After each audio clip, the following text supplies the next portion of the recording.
Subscribe कीजिए the perfect classes channel को और बेल आइकन को दबाइए लेटेस्ट वीडियो सबसे पहले देखने के लिए।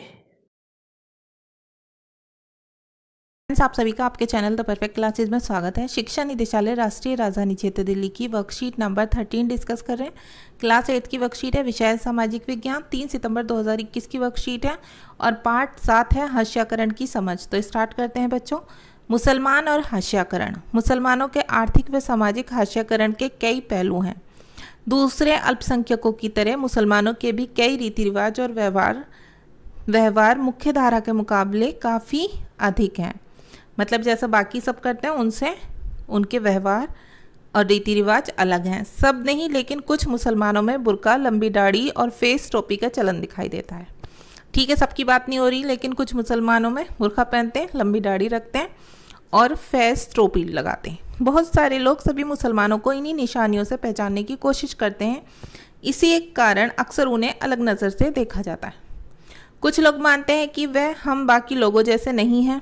अक्सर यही सोच उनके साथ गलत व्यवहार करने और भेदभाव का बहाना बन जाती है, क्योंकि लोग उन्हें थोड़ा अलग समझते हैं। पिछली कक्षा में हमने पढ़ा कि किस तरह अंसारी परिवार को किराए पर मकान ढूंढने में मुश्किल आ रही थी। मुसलमानों के इसी सामाजिक हास्याकरण के कारण कुछ स्थितियों में वह जिन इलाकों में पहले से रहते आए हैं वहाँ से निकलने लगे हैं, जिससे अक्सर उनका घेटोइजेशन होने लगता है। कभी कभी यही पूर्वाग्रह घृणा और हिंसा को जन्म देता है। मतलब पहले से जो बनी बनाई सोच है उसको, और एक दूसरे से घृणा और हिंसा को भी जन्म देता है, जो कि गलत है। ठीक है बच्चों, हास्याकरण से निपटना।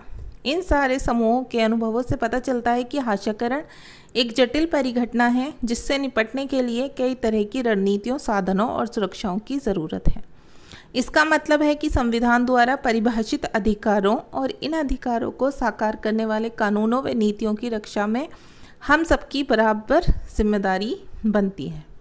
मतलब सभी समाज में जितने लोग हैं, हम सबकी जिम्मेदारी बराबर बनती है कि हम अपने कानून का सही से पालन करें, अपने अधिकारों को समझें और दूसरों को भी इसमें भागीदारी देने का अवसर दें।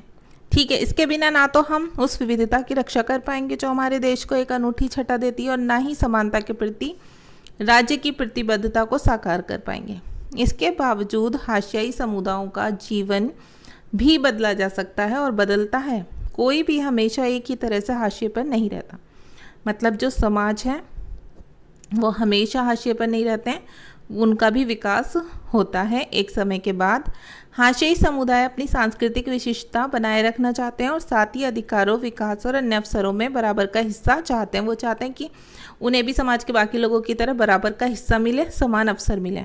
अब प्रश्न नंबर 1 है बच्चों, घेटोइजेशन से आप क्या समझते हैं?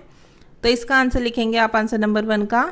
घेटोइजेशन या घेटोइजेशन से अभिप्राय है किसी भी अल्पसंख्यक जाति या समुदाय को बाकी समुदायों या जातियों से अलग थलग कर देना। ठीक है, बस इतना ही है आपका आंसर, ये काट दीजिए। अब नेक्स्ट देखते हैं, आपके विचार से हास्याकरण से निपटने में किन रणनीतियों की आवश्यकता है? और पहले चलिए इसका ही आंसर देख लेते हैं सेकंड का। तो क्वेश्चन नंबर 2 का है, हास्याकरण से निपटने के लिए हाशियाई समाज के लोगों को समान अवसर मिलने चाहिए और इसमें सरकार व समाज की भागीदारी होनी चाहिए। अब क्वेश्चन नंबर 3 देखते हैं, अगर आप किसी हाशियाई समुदाय का हिस्सा होते तो आप अपनी सांस्कृतिक विशेषताओं की रक्षा किस प्रकार करते?